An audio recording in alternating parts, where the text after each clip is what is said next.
John Carter stepped off the sleek, silver shuttle and onto the alien soil of Vera. The air smelled faintly sweet, like flowers mixed with something metallic. He adjusted his uniform, feeling out of place as he looked up at the towering crystalline structures that shimmered under the planet's pale blue sun. Beside him, Emily Dawson shifted her weight from one foot to the other, clutching her tablet tightly. She wasn't thrilled about this mission either. The two humans had been sent by Earth's diplomatic corps to establish peaceful relations with the Varans, an advanced insectoid species known for their impressive technology but cryptic behavior. John was no expert on aliens. He was just a mid-level diplomat who happened to draw the short straw. But Emily was sharp and observant. If anyone could keep them out of trouble, it was her. A group of Varans approached, their elongated bodies glinting in shades of gold and green. Their large, multifaceted eyes seemed to scan every inch of the newcomers. They moved gracefully, almost floating above the ground, and John couldn't help but feel small next to their imposing forms. At the center of the group stood Queen Scifi, easily distinguishable by the intricate crown-like structure fused to her head. Her presence commanded attention, even from someone as skeptical as John. "Welcome, guests of Earth," she said, her voice resonating through the air without any visible mouth movement. It was eerie yet strangely melodic. "We have awaited your arrival with great anticipation." John cleared his throat and forced a smile. "Thank you, Your Majesty. We're honored to be here. Our goal is to foster understanding between our peoples." His words sounded stiff, rehearsed, but he hoped they came across as sincere. Emily gave him a subtle nod before stepping forward. "We bring greetings and goodwill from humanity. We look forward to learning more about your culture and sharing ours in return." Queen Scifi tilted her head slightly, studying them both with unnerving intensity. For a moment, John felt like she was looking straight through him, reading his thoughts. Then, she extended one of her slender limbs toward them in what appeared to be a gesture of welcome. "Come, you must see our home." The procession led them into the heart of the city, where translucent towers reached high into the sky. Inside the palace, everything sparkled. Walls, floors, furniture, all crafted from some kind of reflective material that seemed alive. John tried not to gawk, but it was impossible not to marvel at the craftsmanship. Even Emily, usually so composed, couldn't hide her amazement. As they walked, John noticed the way the Queen kept glancing at him. Not Emily. Him. It made him uncomfortable, though he couldn't say why. Maybe it was just his imagination playing tricks on him. Still, when they finally reached their quarters, a lavish suite filled with soft cushions and glowing plants, he couldn't shake the feeling that something was off. "Did you notice how she kept staring at you?" Emily asked once they were alone. Her tone was casual, but there was a hint of concern in her voice. John shrugged, trying to play it cool. "Probably nothing. Just being polite, I guess." Emily didn't look convinced. "I don't know, John. There's something weird about all this. Be careful, okay?" He nodded, though deep down, he dismissed her warning. After all, what could possibly go wrong? They were diplomats, not soldiers. This was supposed to be a simple mission, to meet, greet, and leave. Little did he know, things were about to get far more complicated than he ever imagined. The next morning, John woke up to the sound of soft chimes echoing through his quarters. At first, he thought it was part of a dream, but when he opened his eyes, he realized the noise was coming from somewhere outside. He sat up, rubbing his face, and glanced around the room. The glowing plants that lined the walls cast faint, shifting patterns on the ceiling, making it hard to tell if it was day or night. Emily knocked lightly on the door connecting their rooms before stepping inside. "Good, you're awake," she said, her tone brisk. "We've been invited to breakfast with Queen Scifi." John groaned. "Already? Can't we get a break?" "Nope. This is diplomacy, remember?" Emily handed him a neatly folded set of clothes. "Put these on. They gave us traditional Varan attire. Apparently, It's rude not to wear it. Reluctantly, John changed into the outfit, which consisted of flowing robes made from some kind of shimmering fabric. It felt strange against his skin, almost too smooth like liquid silk. When they met in the hallway, Emily looked equally out of place, but managed to pull off the ensemble with more confidence than he did. A Veyran attendant guided them to a grand hall where Queen Syra waited. The table before her was laden with dishes, some recognizable, others completely alien. There were fruits that glowed faintly, steaming bowls of what looked like stew, and plates piled high with delicate pastries. John hesitated before taking a seat, unsure if he should touch anything. "Please, eat," the queen said, gesturing toward the food. Her voice carried a warmth that made it difficult to refuse. John picked up a pastry and took a cautious bite. To his surprise, it tasted sweet and nutty, unlike anything he'd ever eaten before. Emily followed suit, though her movements were slower, more deliberate. She always seemed to be analyzing everything, even while eating. As they ate, Queen Syra began asking questions about Earth. She wanted to know about its landscapes, its people, its history. John did his best to answer, keeping his responses polite and neutral.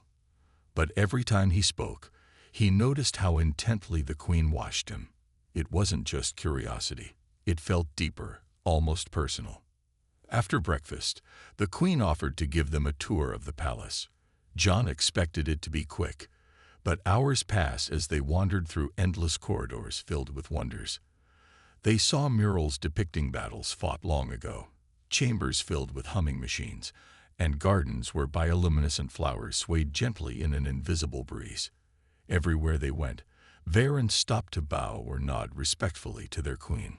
At one point, John found himself lingering near a closed door engraved with intricate patterns. Something about it caught his eye, though he couldn't say why. As he reached out to touch it, a guard stepped forward and blocked his path.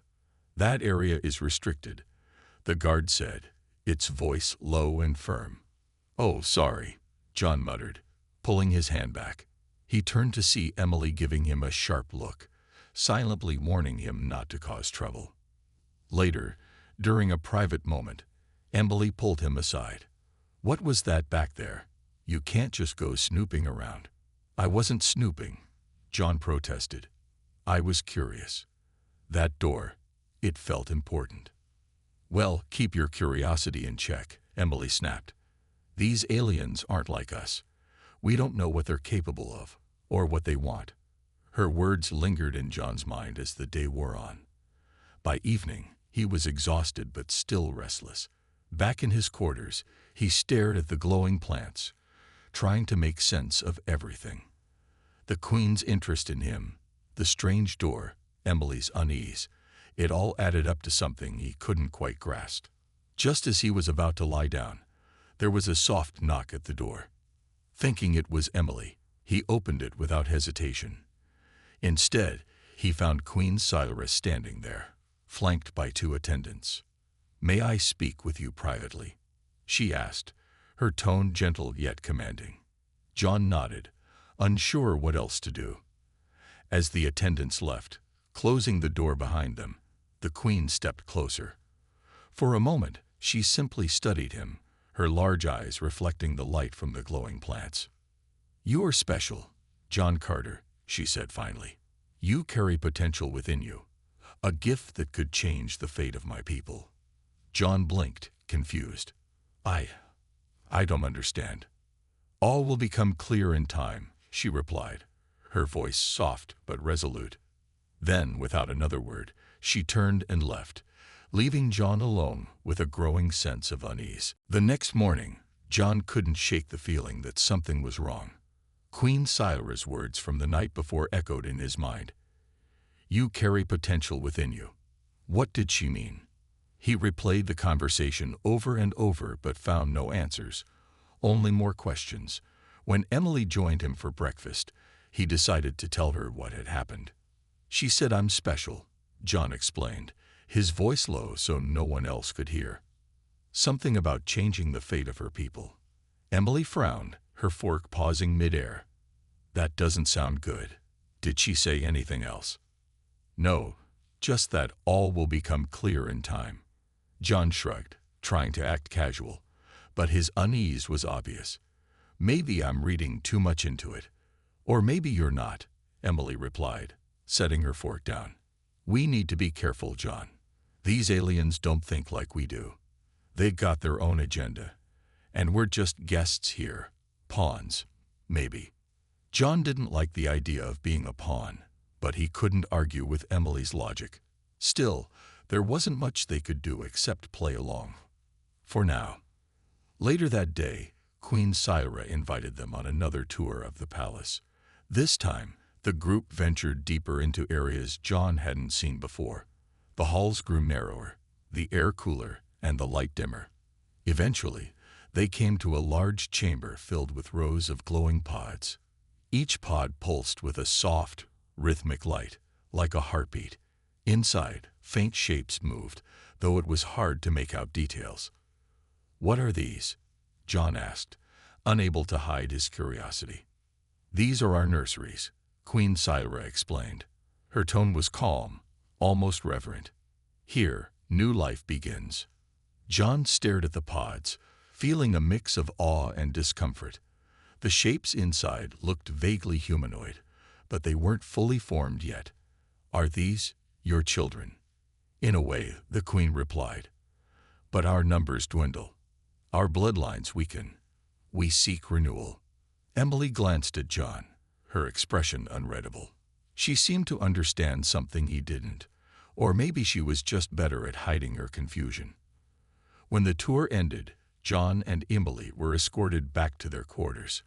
Once alone, Emily turned to him, her arms crossed. Did you notice how she kept talking about renewal?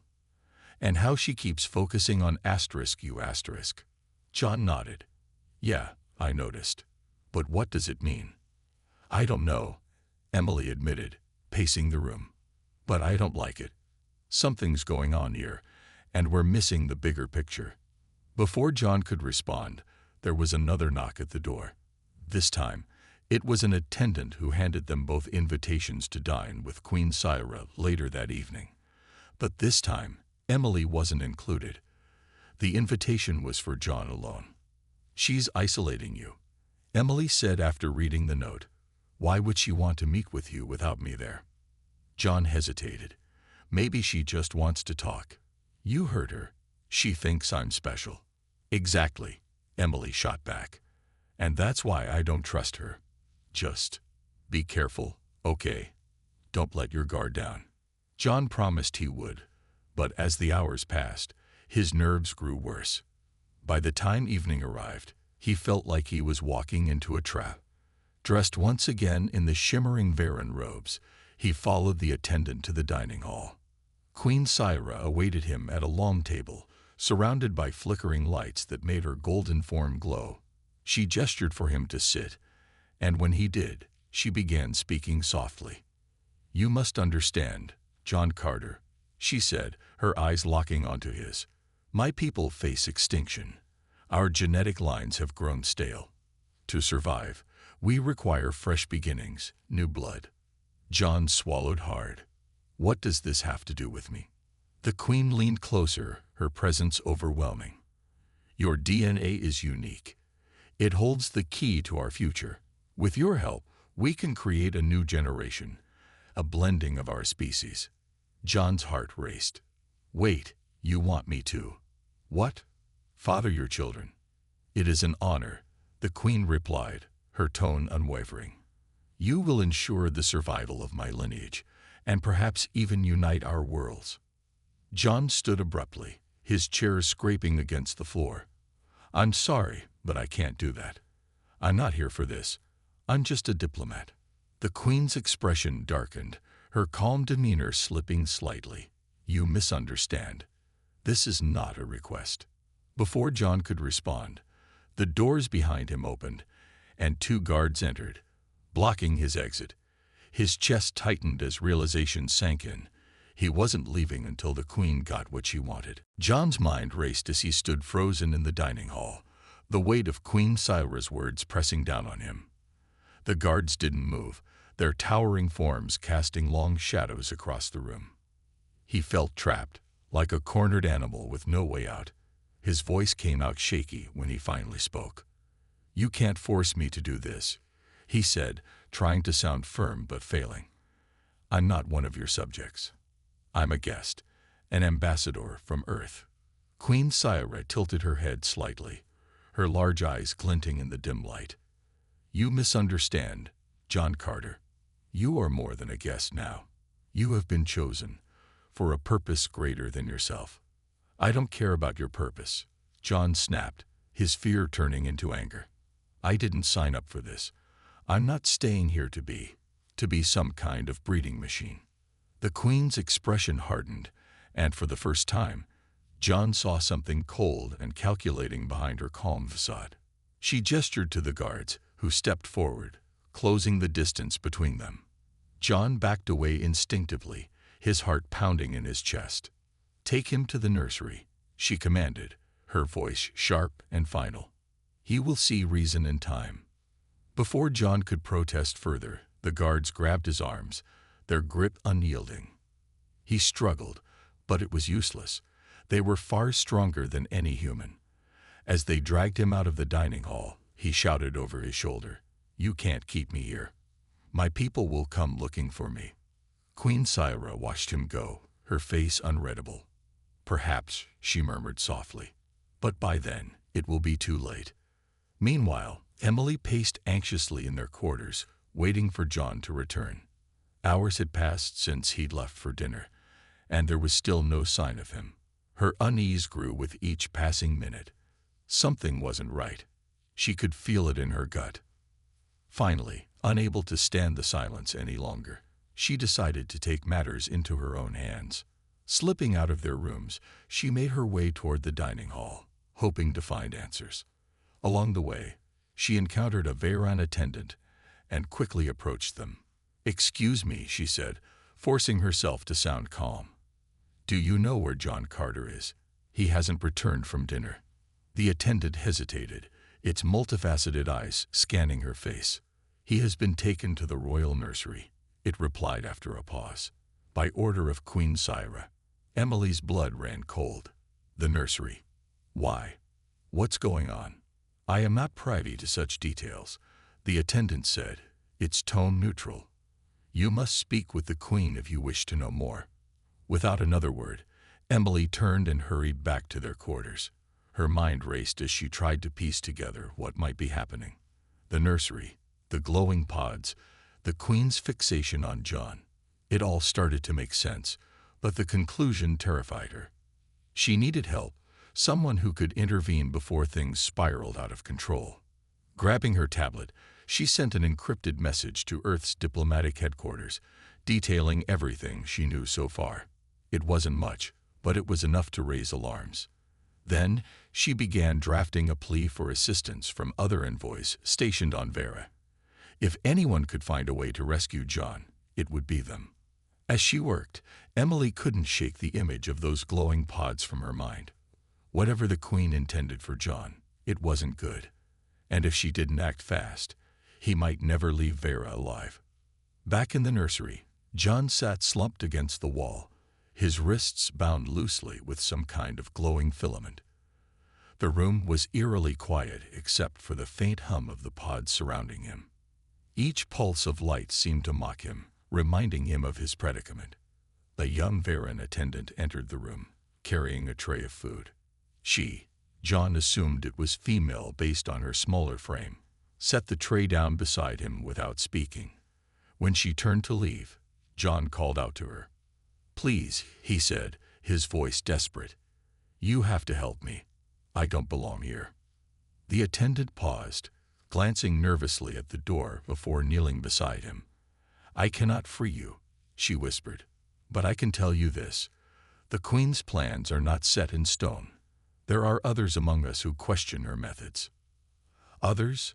John asked, leaning closer. "Who?" The attendant hesitated, then placed a small device in his hand before standing up. "Trust no one but yourself," she said quietly. "And be ready." With that, she left the room, leaving John alone once again. He stared at the device in his palm, a tiny, blinking orb, and wondered if it might be his only chance at escape. The next morning, John woke up stiff and sore from sleeping on the cold floor of the nursery. His mind was foggy, but the weight of his situation quickly came rushing back. He glanced at the glowing orb the young attendant had given him the night before. It still sat in his palm, blinking faintly. He didn't know what it did or how to use it, but it was the only thing keeping his hope alive. As he sat there, trying to figure out his next move, the door slid open and Queen Syra entered. Her presence filled the room, her golden form shimmering under the soft light of the pods. She moved gracefully, stopping just a few feet away from him. "Have you reconsidered?" she asked, her voice calm but firm. "Your resistance serves no purpose. You are vital to my people's survival." John clenched his fists, the orb hidden in his hand. "I'm not doing this," he said, his voice shaking with anger. "You can't make me. I'm not some tool for you to use." The Queen's expression darkened. "You misunderstand your role, John Carter. This is not about you. It is about ensuring the future of my species. Your DNA is unique, powerful. It will revitalize our bloodlines and secure our legacy." "I don't care about your legacy," John shouted, standing up despite the guards who loomed nearby. "I'm a person, not some experiment."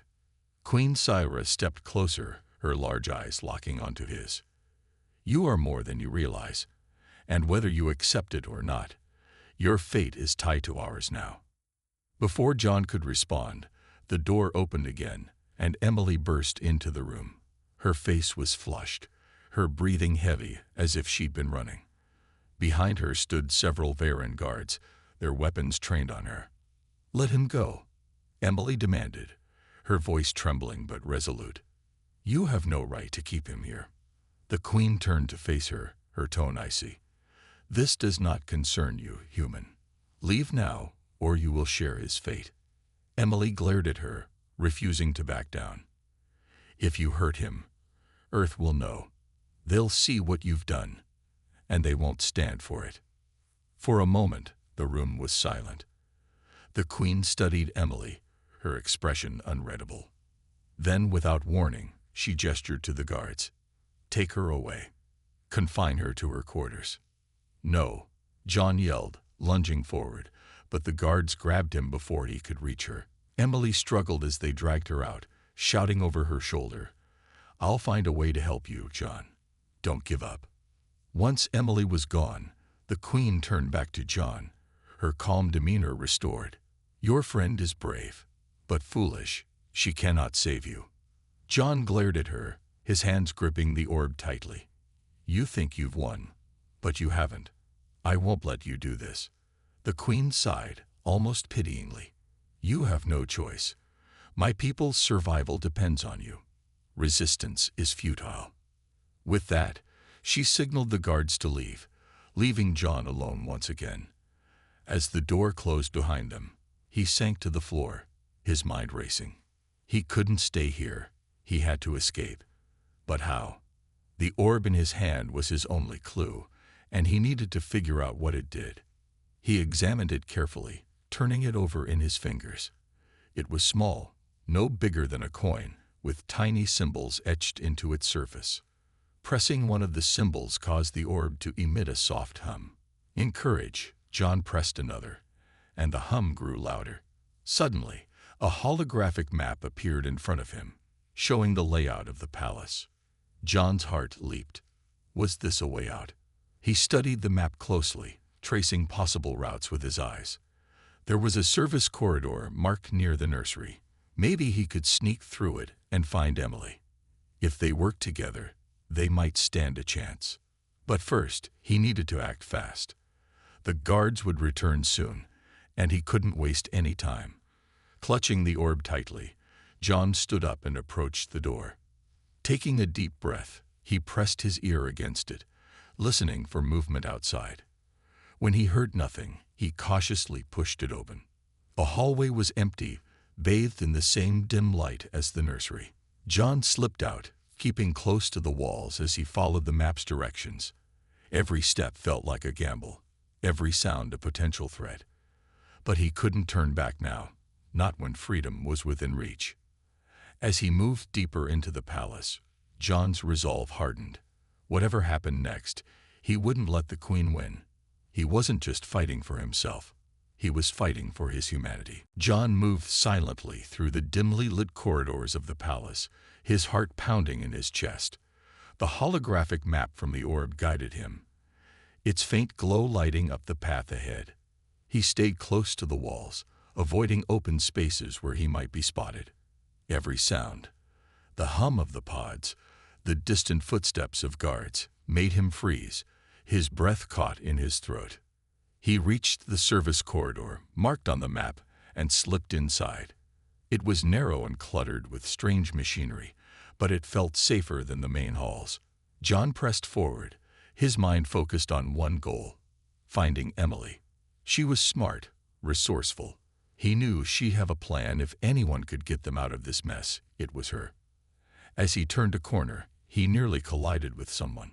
It was the young Varen attendant who had given him the orb. Her large eyes widened in surprise, and she quickly pulled him into a shadowy alcove. "You shouldn't be here," she whispered urgently. "If they catch you." "I can't stay in that nursery," John replied, his voice low but firm. "I need to find my friend. Can you help me?" The attendant hesitated, glancing over her shoulder as if expecting guards to appear at any moment. "I've already risked too much by giving you the orb, but follow me." She led him through a maze of tunnels, moving quickly and quietly. John followed closely, trusting her despite the danger. After several tense minutes, they arrived at a small chamber where Emily was being held. The door was guarded by 2 Varens, their weapons at the ready. "We'll have to distract them," the attendant said softly. "Wait here."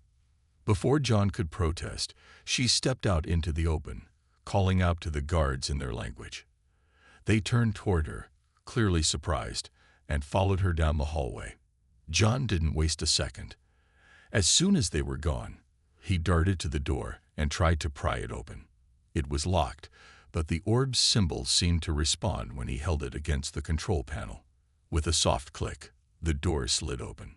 Inside, Emily looked up, her face lighting up with relief. "John, you're okay." "Not for long if we don't move," he said, helping her to her feet.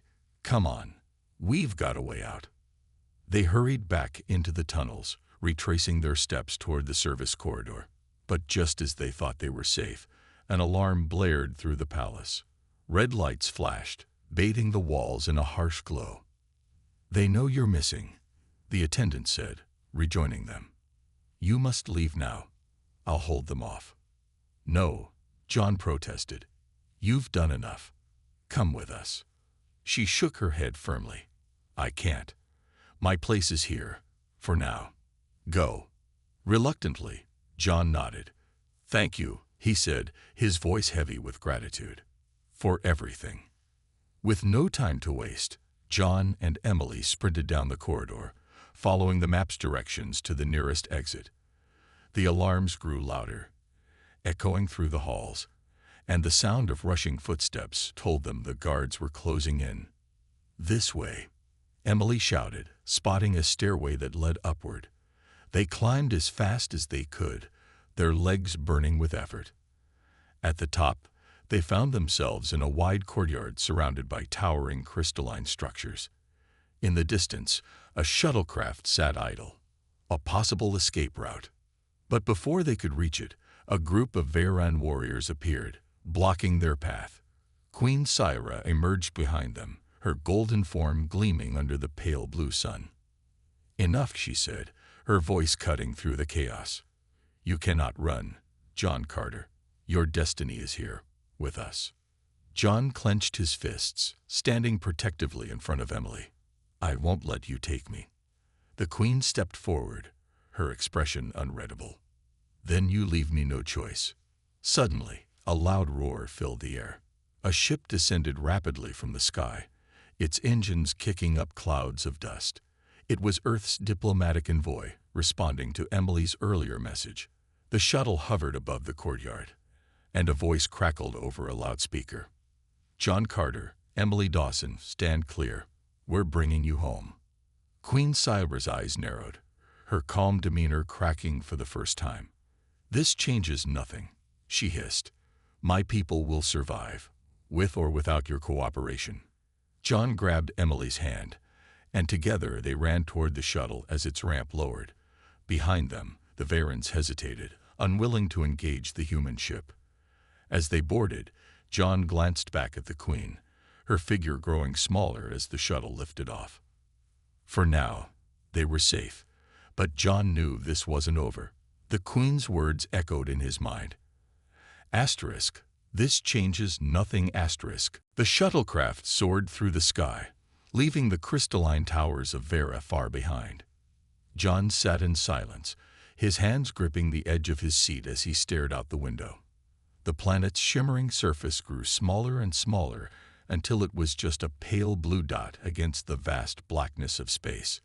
Beside him, Emily leaned back in her chair, her face pale but determined.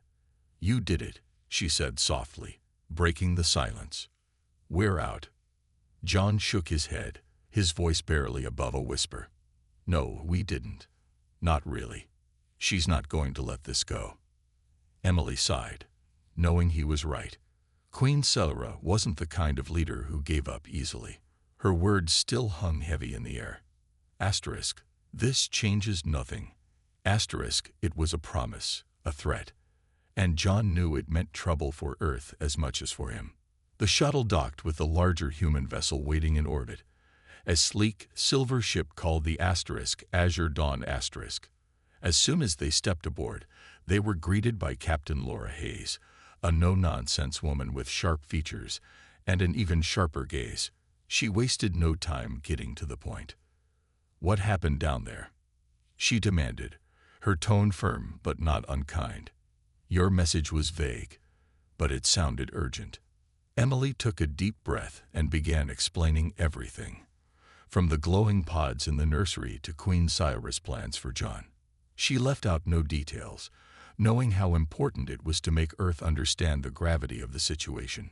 When she finished, the captain's expression had darkened. "This is worse than I thought," Hayes muttered, pacing the room. "If the Varens are desperate enough to try something like this, they could see humanity as a resource, not an ally." John nodded grimly. "That's exactly what I'm afraid of. They think my DNA is special, that it can save their species. But what happens when they realize they can't have me? Will they come after someone else?"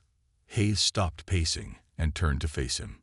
"We need to report this to Earth immediately.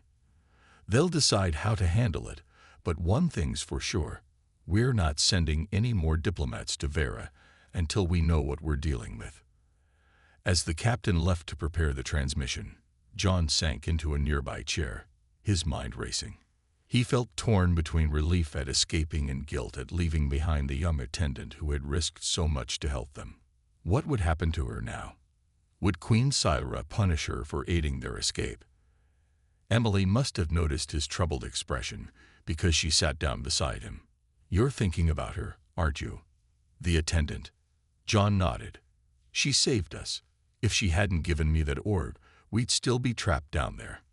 "She knew the risks," Emily replied gently. "And she chose to help anyway.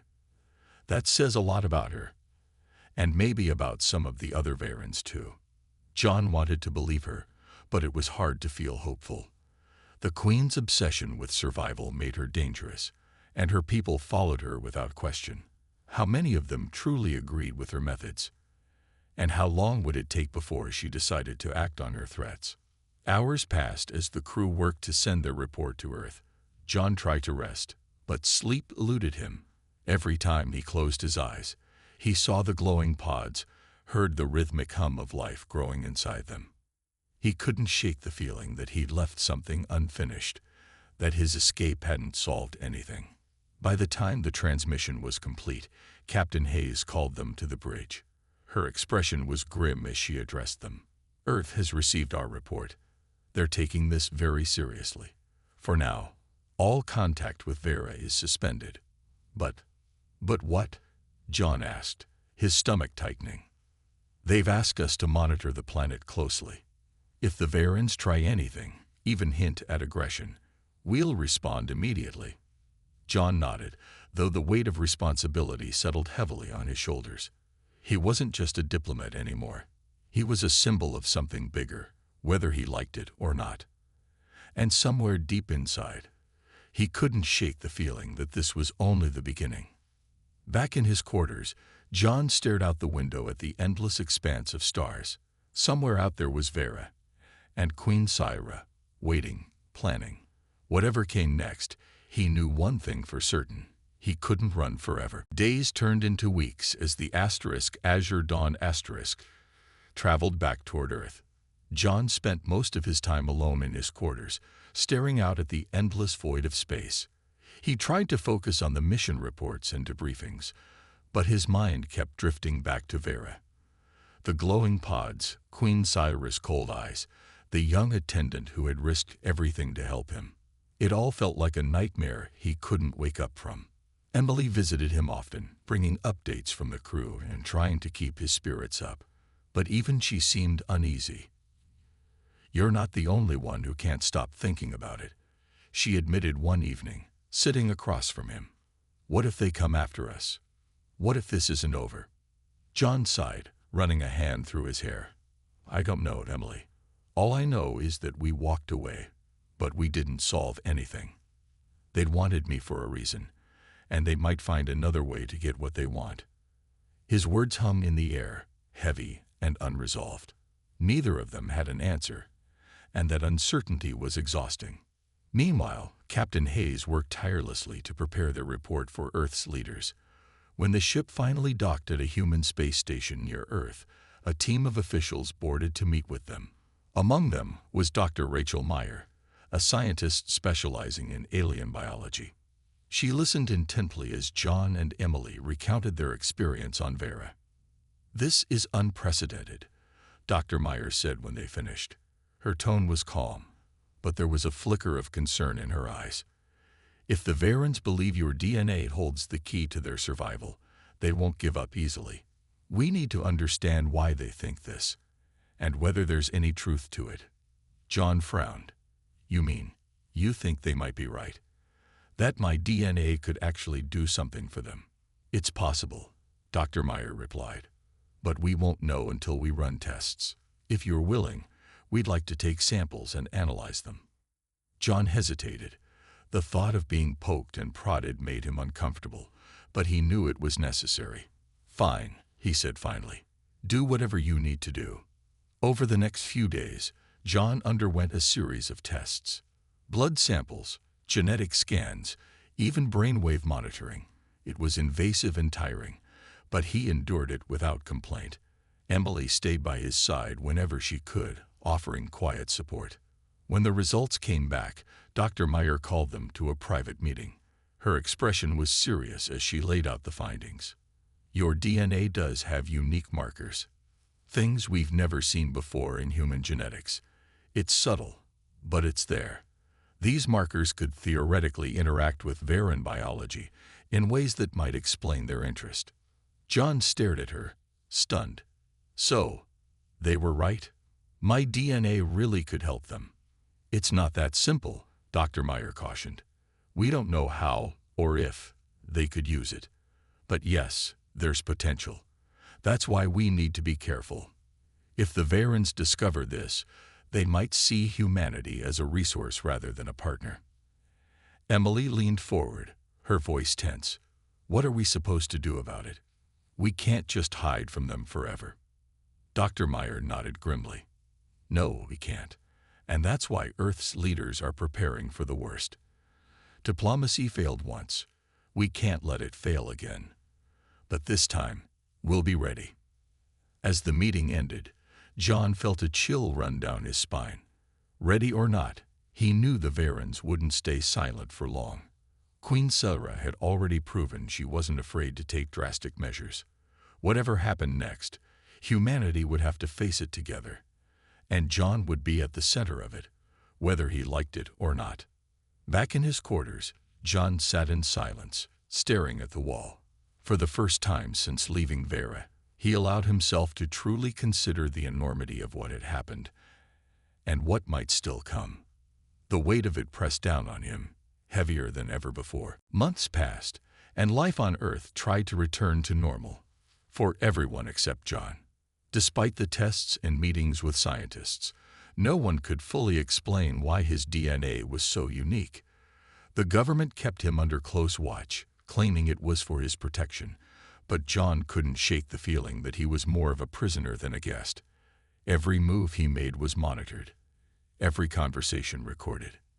Emily stayed by his side as much as she could, though her visits became less frequent over time. She had been reassigned to another diplomatic mission, but she still checked in whenever she could. "You're not alone in this," she reminded him during one of their calls. "We'll figure it out together." But John wasn't so sure. He spent most of his days staring at reports about Vera, reading between the lines for any sign of movement from Queen Syra. The silence from the alien planet worried him more than words ever could. What was she planning? Was she biding her time, waiting for the perfect moment to strike? One evening, as John sat in his small apartment reviewing classified files, an alert flashed across his screen. It was a message from Earth's Defense Command, a high-priority transmission marked urgent. His heart raced as he opened it. The message was brief but chilling. Asterisk Veran fleet detected near edge of Sol system. Intent unknown asterisk. John immediately called Emily, who patched him through to Captain Hayes aboard the asterisk Azure Dawn asterisk. "This is it," Hayes said grimly when she answered. "They're here." "What do we do?" John asked, his voice trembling. "Do they know I'm on Earth?" "We don't know yet," Hayes replied. "But we're preparing for the worst. Get to the nearest secure facility. Now, we'll send someone to pick you up." Before John could respond, the line went dead. Panic set in as he grabbed a few essentials and rushed out of his apartment. Outside, the streets were eerily quiet, as if the world itself could sense the looming threat. A black car pulled up moments later, its windows tinted and its engine purring softly. Two armed guards stepped out and ushered him inside without a word. The ride to the secure facility was tense and silent. John stared out the window, watching the city blur past. For the first time in months, he felt truly vulnerable. If the Varans found him, there would be no escape this time. At the facility, John was taken to a war room filled with monitors displaying live updates from space. Scientists, military personnel, and diplomats worked frantically, trying to piece together the Varans' intentions. On one screen, a fleet of sleek, insect-like ships hovered just outside Earth's orbit, their glowing hulls pulsing faintly. "They're not attacking," Dr. Meyer said, pointing to the readings. "Not yet, anyway. They're waiting." "For what?" John asked, his voice barely above a whisper. "For you," Captain Hayes replied, her tone grim. "Queen Syra knows you're here. This isn't just about genetics anymore. It's personal." John felt sick. He had hoped to leave Vera behind, to forget the weight of the Queen's words. But now, they echoed louder than ever. Asterisk, your destiny is here. With us, asterisk. He realized then that running wouldn't solve anything. If humanity was going to survive this, he would have to face her, not as a victim, but as someone willing to fight back. "Let me talk to her," John said suddenly, surprising even himself. Everyone in the room turned to look at him. "If she wants me, fine. But I won't go quietly. Let me negotiate, or at least buy us some time." Captain Hayes hesitated, then nodded slowly. "We'll set up a communication link. But John, be careful. She's playing a long game, and we don't know all her pieces yet." As the crew prepared the transmission, John took a deep breath, steeling himself for what lay ahead. When the screen flickered to life, Queen Syra's golden form appeared, her large eyes piercing even through the monitor. "You've led us on quite a chase, John Carter," she said, her voice calm but laced with authority. "But your resistance ends now. "No," John replied, his voice steady despite the fear coursing through him. "It doesn't. You want me? Then meet my terms, or nothing happens." For the first time, the Queen looked surprised, and in that moment, John knew he had her attention. The room fell silent as John stared at Queen Syra on the screen. Her surprise quickly gave way to a cold, calculating expression. For a moment, no one spoke, human or Varen. The weight of the situation pressed down on everyone in the war room, but John held his ground. "You dare make demands?" the Queen finally asked, her voice sharp and icy. "You are in no position to negotiate." "Maybe not," John replied, his tone firm. "But if you want me, and my DNA, you'll have to play by my rules. Earth isn't some helpless planet you can push around. If you try anything aggressive, we'll fight back. And trust me, humanity doesn't give up easily." Queen Syra studied him, her large eyes unreadable. Then, slowly, she tilted her head. "What do you propose?" John swallowed hard, his mind racing. He hadn't expected her to listen so quickly, but now he had to think fast. "First, pull your fleet back. No more threats. Second, open real talks, not just with me, but with Earth's leaders. If you truly want peace and survival, prove it. Show us you're willing to work together, not force your will on us." The Queen was silent for a long moment, her gaze fixed on him. Finally, she nodded slightly. "Very well. I will withdraw my ships. For now. But know this, John Carter. If negotiations fail, I will not hesitate to act." With that, the transmission ended, and the screen went dark. The room erupted into murmurs as people processed what had just happened. Captain Hayes turned to John, her expression a mix of disbelief and admiration. "That was bold. Do you think she'll stick to her word?" "I don't know," John admitted, "but it buys us time. That's all we can ask for right now." Over the next few days, Earth's leaders worked tirelessly to prepare for formal negotiations with the Varens. Scientists analyzed every detail of their biology, strategists planned defensive measures, and diplomats crafted proposals aimed at fostering mutual understanding rather than conflict. John played a key role, sharing everything he knew about the Varens' culture and behavior. As the talks began, John found himself face to face with Queen Syra once again, this time via holographic projection, in a neutral location aboard the Azure Dawn Asterisk. The discussions were tense, with both sides wary of each other's intentions, but slowly progress was made. Agreements were drafted outlining shared research initiatives, cultural exchanges, and safeguards to ensure neither side exploited the other. Throughout it all, John couldn't help but think of the young attendant who had helped him escape. He wondered if she was still safe, or if she had faced consequences for aiding him. One day, during a break in the negotiations, he asked Queen Syra directly, "What happened to the attendant who helped me?" He said, his voice steady but laced with concern. "She risked her life for me. Does she deserve punishment for that?" To his surprise, the Queen hesitated before answering. "She acted out of loyalty to her beliefs, not mine. She has been reassigned, but rest assured, she lives." It wasn't much, but it was enough to ease some of the guilt John carried. By the time the negotiations concluded, Earth and Vera had reached a fragile truce. It wasn't perfect, but it was a start. A chance for both species to learn from each other without resorting to fear or force. When John returned home, he struggled to adjust to normal life. The ordeal had changed him, leaving scars that wouldn't fade easily. Emily visited often, offering support and reminding him of how far they'd come. Together, they wrote detailed reports, ensuring humanity would never forget the lessons learned. Far away on Vera, the young attendant stood in the shadows of the royal nursery, tending to the glowing pods. Though she remained unseen, her resolve burned brightly. One day, she thought, her people would find a new path, one free from tyranny. And perhaps, just perhaps, John Carter would return to see it.